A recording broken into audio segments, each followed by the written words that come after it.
बाबूलाल मरांडी या तो ब्लैकमेल कर रहा है बीजेपी को, या फिर बीजेपी बस कोई विकल्प बचा ही नहीं। जो भाजपा की स्थिति अभी देखने को मिल रहा है बिल्कुल खिसक चुकी है। राजनीतिक दृष्टिकोण से बाबूलाल मरांडी जी से बेहतर विकल्प चंपई सोरेन होते। झारखंड में बाबूलाल मरांडी को प्रतिपक्ष का नेता बनाए जाने के बाद विभिन्न संगठनों से जुड़े आम लोगों ने अपनी प्रतिक्रिया व्यक्त की। अपनी प्रतिक्रिया में उन्होंने मरांडी और भाजपा को लेकर क्या कुछ कहा, सुनिए इस वीडियो के जरिए। अपना जिम्मा दिया हुआ पूरा प्रदेश का कमान सौंपा हुआ है। देखिए, माननीय पूर्व मुख्यमंत्री बाबूलाल मरांडी जी एक सुलझे हुए नेता तो हैं, लेकिन बार बार एक ही व्यक्ति को हर जगह पदस्थापित करना उचित नहीं प्रतीत होता है। ये प्रदेश अध्यक्ष तो है ही, और इसके साथ में विपक्ष का नेता बनाना कतई उचित नहीं है, और जनरल कास्ट को भी इसमें मौका मिलना चाहिए। हर पद में एक जगह आदमी को थोड़ा उचित नहीं लगता है। क्या लगता है कि भाजपा के पास आदमी ही नहीं बचा? जी, लगता है कि कोई नेता ही भाजपा के पास नहीं है।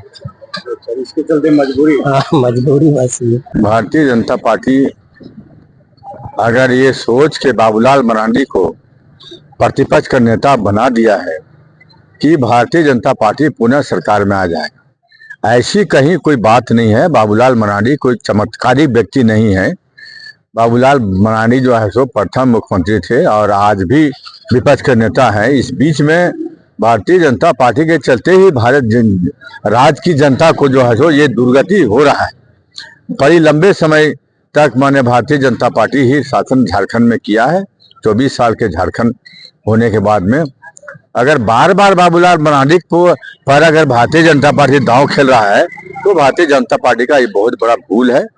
और चूंकि भारतीय जनता पार्टी से दिनों दिन यहाँ के आदिवासी लोग दूर भागता जब चला जा रहा है, ऐसे में बार बार बाबूलाल मरांडी को बनाना भारतीय जनता पार्टी के लिए लाभ नहीं होगा बल्कि नुकसान होगा। देखिए, बाबूलाल मरांडी जी को आज वो पुराने भारतीय जनता पार्टी से जुड़े हुए लोग हैं, बीच में भले वो कहीं गए, उनको विभिन्न पद की जिम्मेदारी दी जा चुकी है।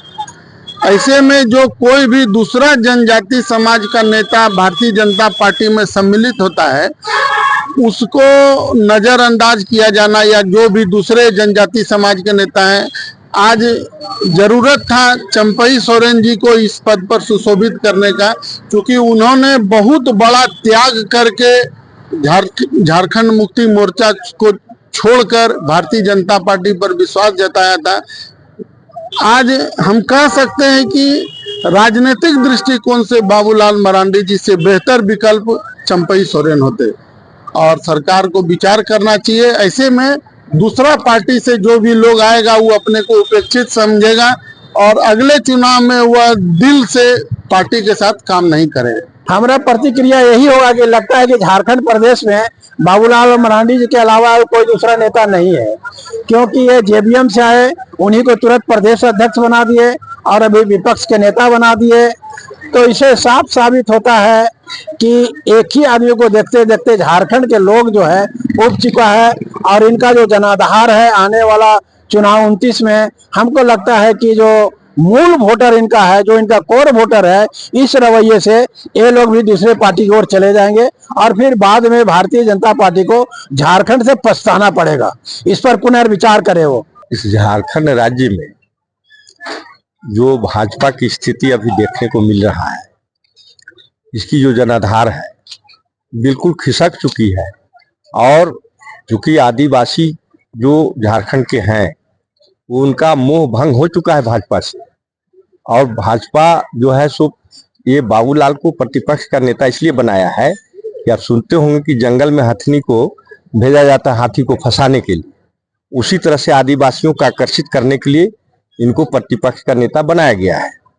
लेकिन ये सब चले उलेगा नहीं, क्योंकि माननीय मुख्यमंत्री हेमंत सोरेन जी का जो क्रियाकलाप है विगत 20 वर्षों से जो झारखंड राज्य बना था, उसकी जो उपलब्धि थी उसको नकारात्मक जो व्यवस्था था उसको सकारात्मक करके अभी जो झारखंड जिस प्रगति पर है उसको कैसे डैमेज करें, इसकी प्रयास के तहत इनको बनाया गया है। देखिए, जब से झारखंड अलग हुई है तब से बाबूलाल जी को झारखंड की जनता देख चुकी है, और भाजपा के पास अब लग रहा है कि कोई नेता नहीं रह गया है।